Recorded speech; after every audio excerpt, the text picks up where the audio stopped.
ওই থামই, মানে একটা মাইয়া সেরজার কারণে তুই তোর জীবন দেওয়ার জন্য প্রস্তুত হয়ে গেছস।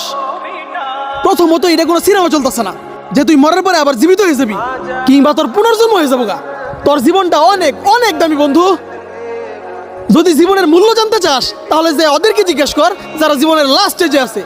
যেই দুইটি আর প্রেমের লেগে তুই মরবার চাইছস, বিশ্বাস কর তুই মরার পরে 1 মাসও লাগতো না ওই মেয়ে একটা নতুন ড্রয়িং বানাইতে। তোর বাপ মায়ের বয়স বাড়তেছে, তোর বোনের বিয়ের বয়স হয়ে গেছে গা।